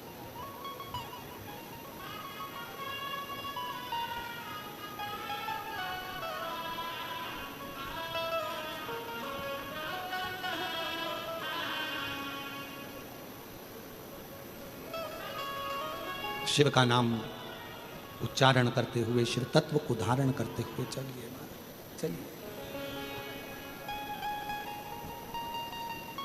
और अपनी किस्मत का ताला हो, अपनी किस्मत का ताला तुम खोलते चलो। श्री शिवाय नमस्तुभ्यं तुम बोलते चलो। श्री शिवाय नमस्तुभ्यं तुम बोलते चलो। अपनी किस्मत का ताला हो, अपनी किस्मत का ताला हो, अपनी किस्मत का ताला तुम खोलते चलो। श्री शिवाय नमस्तुभ्यं तुम बोलते चलो। श्री शिवाय नमस्तुभ्यं तुम बोलते चलो। जितने वाला भोलानाथ चाहिए, अपनी किस्मत का ताला हो, अपनी किस्मत का ताला तुम खोलते चलो। श्री शिवाय नमस्तुभ्यं तुम बोलते चलो। श्री शिवाय नमस्तुभ्यं तुम बोलते चलो। श्री शिवाय नमस्तुभ्यं तुम बोलते चलो। श्री शिवाय नमस्तुभ्यं तुम बोलते चलो। श्री शिवाय नमस्तुभ्यं तुम बोलते चलो। श्री शिवाय नमस्तुभ्यं तुम बोलते चलो। श्री शिवाय नमस्तुभ्यं तुम बोलते अपने स्थान पर बैठकर भगवान शिव जी से अपने मन का भाव करिए, दिल से प्रार्थना करिए, विनय करिए, निवेदन करिए, बाबा को अपने मन का भाव करिए। बड़े आनंद के साथ हृदय से बाबा को प्रार्थना करो। कल भगवान कृष्ण की जन्माष्टमी महापर्व भी है। साल में एक दिन ऐसा होता है, हमारे ठाकुर जी श्री कल्लू जी स्नान करते हैं, उसका YouTube पर लाइव प्रसारण भी होता है। तो शाम को कल 7 बजे कल्लू जी के स्नान का लाइव प्रसारण होगा, दर्शन करना। हम जहाँ ठहरते हैं वहीं से कल्लू जी का स्नान, ठाकुर जी का स्नान होता है। तो भूतड़ा परिवार में ही कल हमारा वहीं पर, जहाँ हमारा निवास है वहीं पर ही भगवान का स्नान होगा। और उसका प्रसारण हमारे YouTube चैनल पर और आस्था के YouTube चैनल पर भी शाम को 7 बजे से 8 बजे तक 1 घंटा बाबा का, ठाकुर जी का, जैसा हर साल का नियम है वैसा कि वैसा ही हमारे जो विद्वत ब्राह्मण जन हैं, जो हैदराबाद के भी ब्राह्मण जन हैं वो भी, और साथ में जो ब्राह्मण जन हैं वो भी बड़े प्रेम से कल लाइव प्रसारण में कल्लू जी का स्नान, श्रृंगार, पूजन कल 1 घंटे का शाम का सभी लोग आस्था चैनल पर भी और हमारे YouTube चैनल पर भी दर्शन करेंगे। भाव से शिव कथा करें। और ये कथा आज कथा का 3रा दिन रहेगा, 2 दिन की कथा हो रही है। फिर 1 तारीख से 7 तारीख तक कथा जो हमारे गादी की रहती है, छोटा उसका स्वरूप होता है, वो टीवी पर नहीं आती है, जो अग्रवाल धर्मशाला सीहोर में होती है। तो कृपया वहाँ इतनी जगह नहीं रहती, वहाँ ना आए।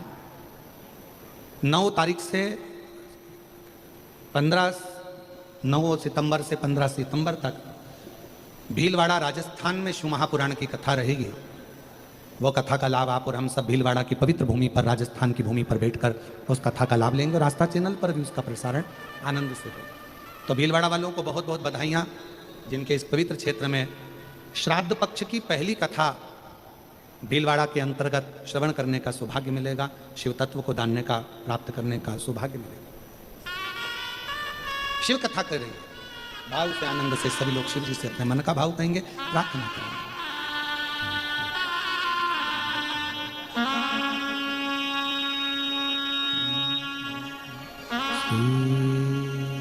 शिवाय नमस्तुभ्यं, श्री शिवाय नमस्तुभ्यं, श्री शिवाय नमस्तुभ्यं, श्री शिवाय नमस्तुभ्यं, श्री शिवाय नमस्तुभ्यं। भोला सब दुख काटो हमारा, ओ भोला सब दुख काटो हमारा। शिव शंकर जपो तेरी माला, भोले बाबा जपो तेरी माला। भोला सब दुख काटो हमारा, ओ भोला सब दुख काटो हमारा। वेश है मंगल मंगलकारी, वेश है मंगल मंगलकारी। शमशान वासी हमारा, शमशान वासी हमारा।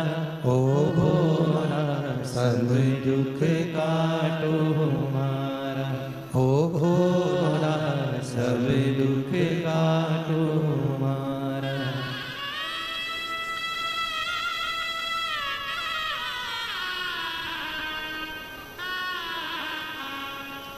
बाबा दैवती महादेव भगवान शिव उगरदानी त्रिकालदर्शी कैलाशी विनाशी शिव की कथा कर रही है।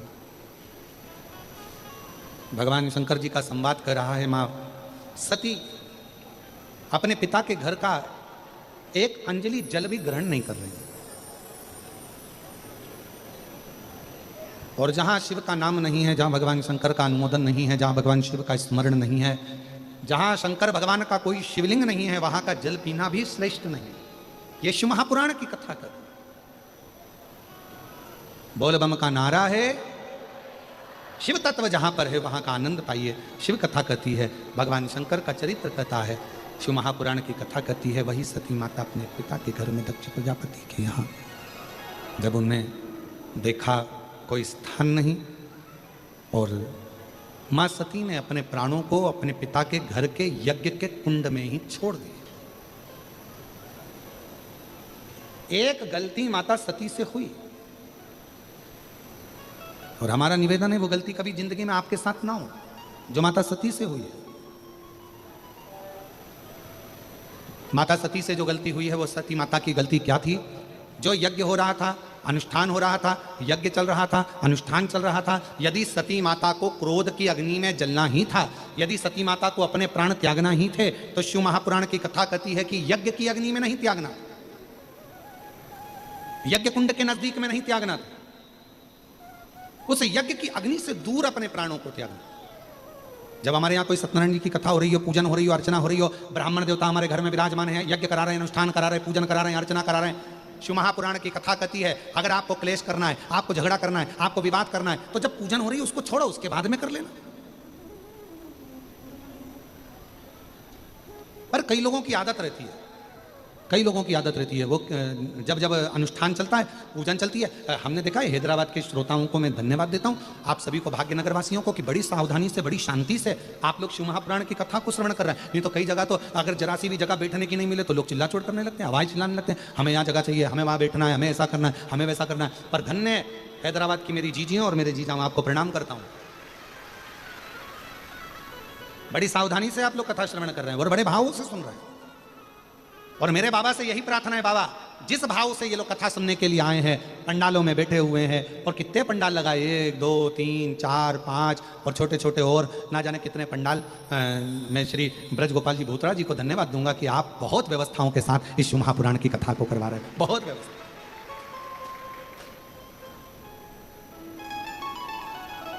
और पूरी टीम जितनी लगी हुई है, और यहाँ के पूरे पुलिस प्रशासन को भी मैं धन्यवाद देता हूँ, पूरी पुलिस प्रशासन को जो इतनी सुंदर व्यवस्था को संभाल रहे हैं। एक बार जोरदार ताली बजाकर उनके लिए भी साधुवाद। यहाँ के IG, DIG, commissioner, collector, SP, SSP, TI, यहाँ के थानेदार, सबको साधुवाद है। यहाँ के पुलिस प्रशासन को साधुवाद है, चिकित्सा विभाग को साधुवाद है, जो सुंदर व्यवस्थाओं को संभाल रहे हैं।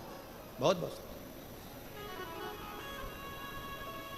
और दिल से सुनो, हृदय से।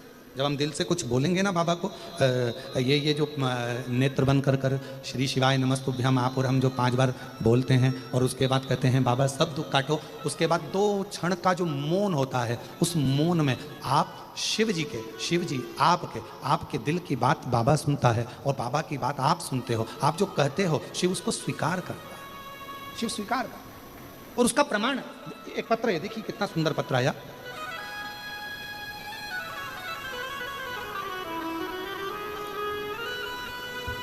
मैं श्री ब्रज गोपाल जी भूतड़ा परिवार को बहुत बहुत धन्यवाद देती हूँ, जिन्होंने हमारे इस तेलंगाना में पहली बार शिव महापुराण की कथा कराकर हमको सुनने का सौभाग्य दिया।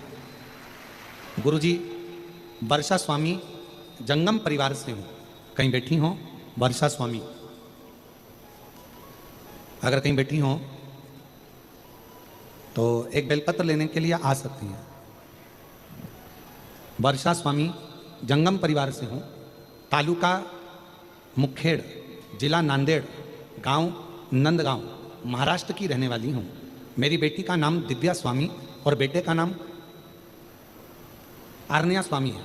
मेरे बेटे को जन्म के 2 वर्ष के बाद खून की उल्टियाँ शुरू हुई, तब हमने नांदेड़ के हॉस्पिटल में दिखाने से पता पड़ा कि लीवर बहुत ज़्यादा डैमेज है और बड़ी बीमारी हो गई है, किसी बड़े दवाखाने में लेकर जाना पड़ेगा। हम उसको बड़े दवाखाने में दिखाने को बताया। फिर हमने उसको मुंबई के MGM हॉस्पिटल में दिखाया, तो हॉस्पिटल में इलाज करते करते करते करते 12 साल निकल गए, पर उसकी बीमारी ठीक नहीं हुई। गुरुदेव 2020 में इतनी तकलीफ हो गई कि एक दिन में 7 से 8 उल्टी की खून की होने लगी। दवाखाने मुंबई लेकर गए, लॉकडाउन भी चला, सारा इलाज करवाया, पर बेटे के लीवर ने काम करना चालू नहीं करा। डॉक्टर के हिसाब से ये कभी ठीक नहीं हो सकता, ये डॉक्टर बोल दिए। डॉक्टर ने आखिरी में कह दिया कि आप इसको घर ले जा सकते हैं। हम डॉक्टर साहब से बोले आप इसमें और, जब हमने 12 साल इलाज करवाया है तो और कुछ इलाज करवाइए, पर डॉक्टर ने मना कर दिया। अब करें तो करें क्या, डॉक्टर भी गारंटी नहीं दे रहा। तब हम दवाखाने मुंबई से लेकर अपने घर आ गए। डॉक्टर ने तो थोड़े से महीने दिए थे गुरुदेव, पर बाबा की कृपा किसको कहते हैं। पड़ोसन ने कहा कि पशुपति व्रत करो। मैंने पहली बार पशुपति व्रत के बारे में जाना। बेटे को हेडफोन लगाकर शिव महापुराण की कथा सुनवाते, बेलपत्र खिलाते और बाबा के आश्रित हो गए। आज मैं बाबा को धन्यवाद देने के लिए आई हूँ कि जो मुंबई के हॉस्पिटल नहीं कर पाए, बाबा के 1 लोटे जल ने कर दिया। आज मेरा बेटा पूर्ण तरह से स्वस्थ हो गया और उसका लीवर काम करने लगा। आज मैं बाबा को यहाँ बेटे को साथ लेकर आई हूँ और बाबा ने मेरे बेटे को पूर्ण तरह से स्वस्थ कर दिया। मैं शिव जी को प्रणाम करने के लिए कहीं बैठी हूँ और अपने बेटे को अगर लाई हो तो लेकर आ सकती है। एक लाइन अच्छी लिखी है, वो भी आप और हम गुनगुना लेते हैं।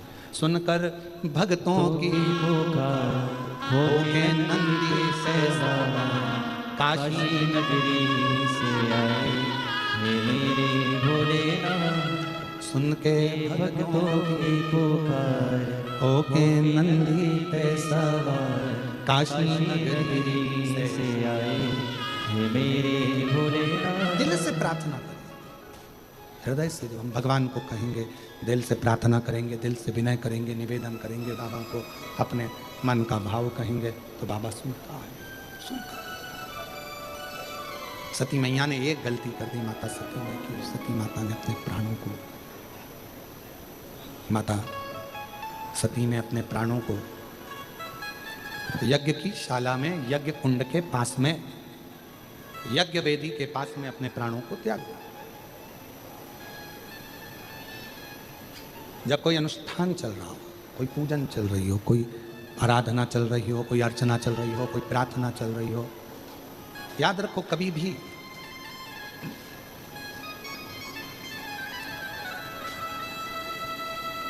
उस आराधना में, उस साधना में, उस पूजन में, उस अर्चना में कभी भी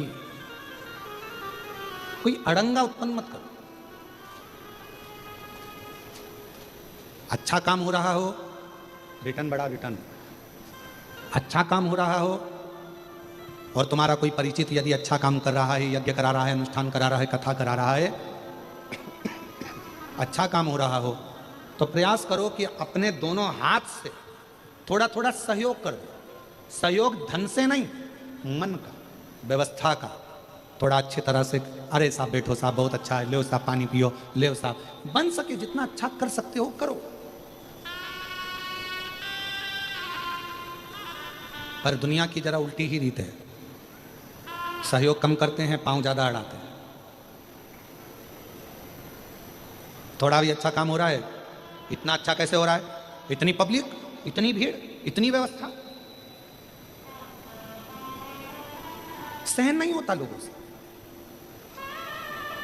अंदर की ईर्ष्या जागृत हो जाती है और फिर निवेदन है, ऊंच निवास नीच कर तूती और देख न सकही पराई विभूति। कई लोग ऊंचे ऊंचे ओहदे पर बैठ जाते हैं, ऊंचे ऊंचे सिंहासन पर बैठ जाते हैं, ऊंचा पद मिल जाता है, ऊंची कुर्सी मिल जाती है, उसके बाद भी किसी की प्रतिष्ठा नहीं देखी जाती। ये इतना आगे कैसे बढ़ रहा है, ये उन्नति कैसे कर रहा है, ये इतना आगे कैसे बढ़ रहा है। कोई ये गलती ऐसी छाटो जिसमें इसकी बुराई कर सके। परशु महापुराण की कथा कहती है, चिंता ना करिए, चिंता ना करिए,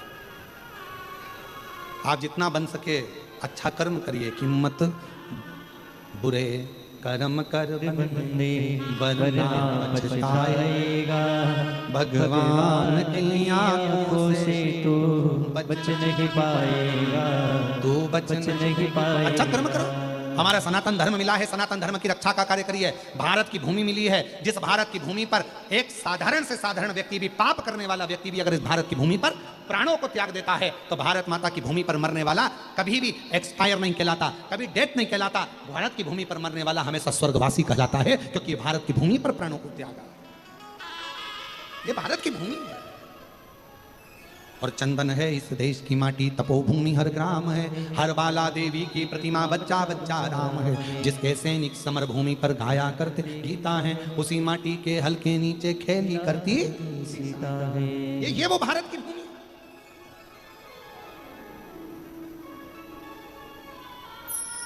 और इस भारत की भूमि के प्रति आपका समर्पण मातृभूमि के प्रति होना चाहिए। वो कहते हैं ना, हर कर्म अपना करेंगे, हर कर्म अपना करेंगे, हे वतन तेरे लिए दिल दिया है जान देंगे, हे वतन तेरे लिए हो दिल दिया है जान देंगे, हे वतन तेरे लिए। हर कर्म अपना करेंगे, हर कर्म अपना करेंगे, हे वतन तेरे लिए हो दिल दिया है जान देंगे, हे वतन तेरे लिए दिल दिया है जान देंगे, हे वतन तेरे लिए।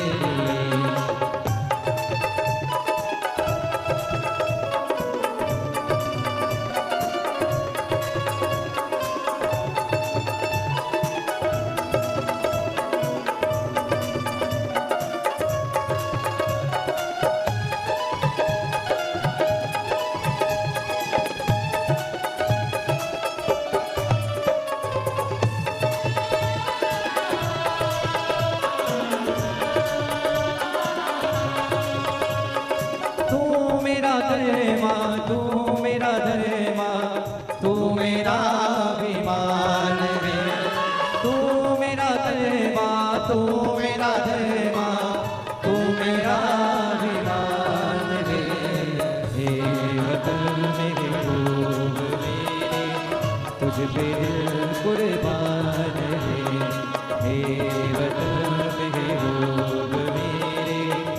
पे दिल कुर्बान है। हम जिएंगे और मरेंगे बेवतन तेरे लिए, दिल दिया है जान भी देंगे बेवतन तेरे लिए, ओ दिल दिया है जान भी देंगे बेवतन तेरे लिए।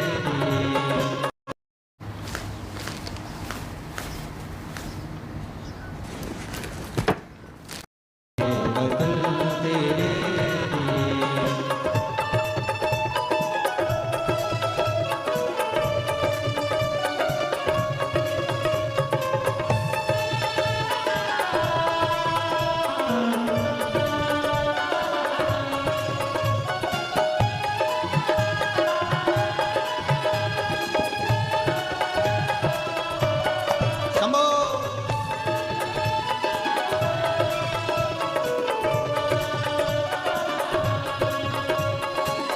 तेरी गलियों में चलाकर नफरतों की गोलियां लूटते हैं कुछ लुटेरे दुल्हनों की डोलियां, लुट रहे हैं आपको अपने घरों को लूट कर, लुट रहे हैं आपको अपने घरों को लूट कर, खेलते हैं बेखबर अपने लहू से होलियां। हम जिएंगे और मरेंगे ए वतन तेरे लिए, दिल दिया है जान भी देंगे ए वतन तेरे लिए, ओ दिल दिया है जान भी देंगे ए वतन तेरे लिए, दिल दिया है जान भी देंगे ए वतन तेरे लिए, दिल दिया है जान भी देंगे ए वतन तेरे। बोल भारत माता की, भारत माता की। अपने स्थान पर बैठकर भगवान देव दिव्य महादेव से बड़े भाव के साथ, बड़े हृदय से प्रार्थना करिए, दिल से विनय करिए, निवेदन करिए और हृदय से बाबा को अपने मन का भाव कहने का मौका मिला है, अपने हृदय का भाव जरूर कहिए।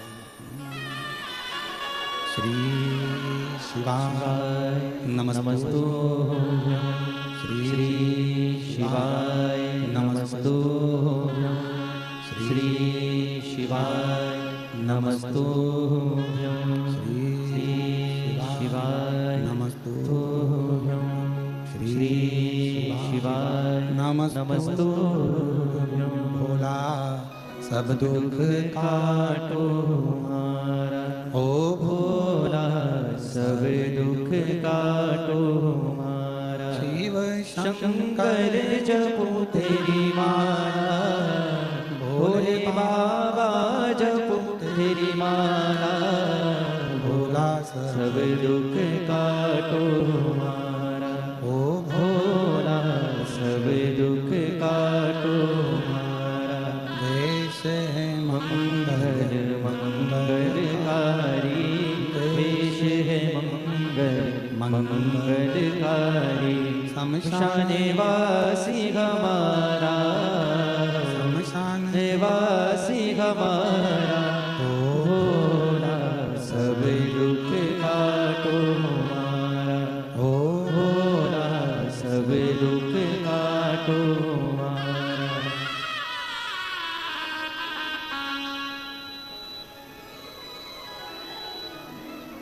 बाबा देवादिदेव महादेव भगवान शिव ओगड़दानी भगवान शंकर की कथा करिए। सती मैया ने अपने प्राणों को जो त्यागा वो यज्ञ की वेदी के पास त्यागा। बन सके कोई अच्छा कार्य हो रहा हो तो सहयोग करो। सती माता ने एक गलती कर दी तो शिव जी ने कहा, सती अगर तुझे प्राण त्यागना थे तो किसी दूसरे स्थान पर त्यागती, पर तूने यज्ञ को खंडित किया है, इसलिए सती तुझे कोयल का जन्म लेना पड़े। पार्वती माता के जन्म से पहले मां सती को एक बार कोयल का जन्म लेना पड़ा और माता सती जब कोयल का जन्म ले ली, भगवान शिव से प्रार्थना करी कि मेरी कोयल की योनि से मुक्ति कैसे होगी। शिव जी ने कहा, जब 2 आषाढ़ पड़ेंगे और 2 आषाढ़ में उस आषाढ़ को कोकिला मास कहा जाएगा। उस कोकिला अधिक मास में जब तुम मेरी आराधना करोगी और शिव भक्ति को प्राप्त करोगी, फिर तुम हिमालय राज के घर में पार्वती के नाम से विख्यात हो।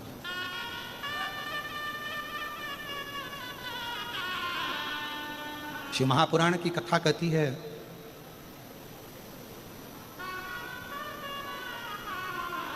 मां सती ने कोयल की योनि पाकर फिर मां मैनावती के गर्भ से जन्म लेकर पार्वती का रूप धारण किया था।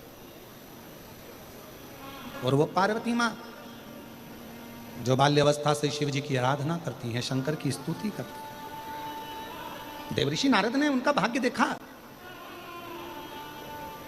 और देवऋषि नारद ने उनका भाग्य देखकर कह दिया कि इनको जो पति मिलेगा अड़भंग वेशधारी, नग्न वेशधारी, जटा जूट बांधने वाला, भस्म रमाने वाला, कोई वैभव नहीं, कोई धन नहीं, कोई पूंजी नहीं, कोई संपदा नहीं, कोई बंगला नहीं, कोई गाड़ी नहीं, ऐसा इनको पति मिलेगा।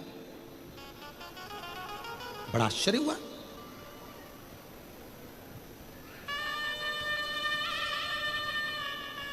मैनावती रोने लगी। हिमालय राज जी ने पूछा, क्यों रो रही हो? मेरे पति, मेरी बेटी का भाग्य, मेरी पुत्री का भाग्य ऐसा, मेरी बेटी का भाग्य ऐसा।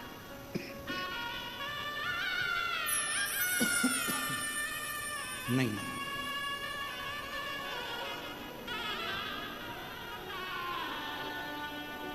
कितना सुंदर कहा। हिमालय राज बोले, भाग्य बताने वाला दुनिया में बहुत हो सकता। देवऋषि नारद ने भाग्य बताया, इंद्र भाग्य बता देगा, पार्वती जी का भाग्य कोई भी देखेगा बता देगा। भाग्य बताने वाले दुनिया में बहुत होंगे, पर भाग्य बनाने वाला दुनिया में बहुत नहीं होगा। भाग्य बनाने वाला तो केवल एक देव अधिदेव महादेव ही होगा। तो भाग्य बना सकता। और जब भाग्य बताने वाले ने भाग्य बता दिया कि तुम्हारी किस्मत में ऐसा लिखा है, तुम्हारे पास इतना तकलीफ है, दुख लिखा है, कष्ट लिखा है, परेशानी लिखी है, तो निवेदन है हाथ जोड़कर कहीं नहीं भटकना। जब बताने वाले ने बता दिया कि भाग्य ऐसा लिखा है, रेखा सही नहीं चल रही है, भाग्य अच्छा नहीं चल रहा है, हाथ की रेखाएं सब गड़बड़ हो गई, मस्तक की रेखा सब गड़बड़ हो गई, तो एक हाथ में पानी का लोटा पकड़ो और इस शीश को लेकर महादेव के चरणों में जाओ। एक हाथ से जल चढ़ाकर शीश को नीचे झुकाओ। हाथ में जब पानी का लोटा होगा शिव जी को चढ़ाने वाला, तो हाथ की रेखा पलट जाएगी और ये मस्तक जब भूमि पर शिव जी के सामने झुकेगा तो मस्तक की रेखा पलट जाएगी। शिव को पार्वती जी ने वही काम किया। वही काम, जैसे द्रौपदी का चीर खिंचा रहा था और द्रौपदी जी का चीर खिंचा रहा है, द्रौपदी का चीर खिंचा रहा, सबके पास गई, यहां तक कि भीष्म पितामह जी के पास में गई, धृतराष्ट्र गांधारी के पास गई, पांचों पत्नियों के पास में गई, सबके पास। गुरु द्रोणाचार्य के सामने भी द्रौपदी पहुंच गई और गुरु द्रोणाचार्य जी ने पूछा, क्या बात है द्रौपदी? द्रौपदी कहती, मेरा चीर बचाइए। गुरु द्रोणाचार्य कहते हैं, इतनी सभा में जितने बैठे हैं कोई नहीं बचा सकता, मैं स्वयं तेरा गुरु भी तेरे चीर को नहीं बचा सकता, पर सुन द्रौपदी, मैं तेरे चीर को नहीं बचा पाऊंगा। यहां जितने बैठे हैं कोई तेरे चीर को नहीं बचा पाएगा, पर याद रखना द्रौपदी, गुरु तेरे चीर को भले ना बचाए, पर गुरु ने जो तुझे मंत्र दिया है वो मंत्र का जाप करना प्रारंभ कर, वो गुरु मंत्र तेरे चीर को बचा सकता है। वो मंत्र बचा लेगा, तो उस मंत्र को जप, उस मंत्र का उच्चारण कर, उस मंत्र को पुकार। द्रौपदी ने पुकारा मंत्र, भगवान द्वारकाधीश ने आकर चीर बढ़ाना प्रारंभ कर दिया। शिव कथा कर रही है, जब सारी दुनिया में हाथ दिखा लिया, सबसे पूछ लिया और तुम्हारा दुख ना कटे, तब एक लोटा जल लेकर शिव जी के चरणों में पहुंच जाओ। शंकर जी को जल चढ़ाना मां पार्वती ने प्रारंभ किया और वो पार्वती का चढ़ाया हुआ जल केवल एक जगह पर कम नहीं आया। पार्वती जी का चढ़ाया हुआ जल जब पार्वती जी का मंगल विवाह शिव जी के साथ हो गया और पार्वती जी के तन के उपटन से जब गणेश जी महाराज का निर्माण हुआ, तब वो शीश जब गणेश जी का कट गया और शीश कटा हुआ पार्वती जी की गोद में जाकर जब गिरा, तब पार्वती को क्रोध आया कि मेरा पुत्र जीवित कैसे होगा। तब पार्वती को याद आया कि शिव जी ने कहा था कि मेरे ऊपर चढ़ा हुआ जल केवल एक दिन काम नहीं आता, जब जब दुख की घड़ी आती है तब तब वो चढ़ाया हुआ जल सामने आता है। तब पार्वती जी ने शिव जी से कहा, मेरे पुत्र का शीश जोड़ दो। शंकर जी ने कहा, शीश मंगवाना मेरा काम है, जोड़ना तेरे विश्वास का काम है। और हाथी का शीश बुलवाया गया, पार्वती का चढ़ाया गया, एक लोटा जल काम आ गया और पार्वती के विश्वास ने शिव जी का सामने भगवान श्री गणेश जी महाराज का हाथी का मुख जोड़ दिया। विश्वास, भरोसा, दृढ़ता।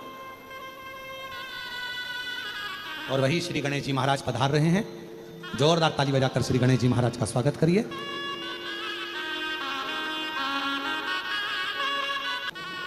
शिव पार्वती पधार रहे हैं, गणेश जी महाराज पधार रहे हैं। जोरदार ताली बजाकर स्वागत करिए। 5 दिन की कथा में चौथे दिन की कथा शिवरात्रि की कथा कही जाती है। हर हर महा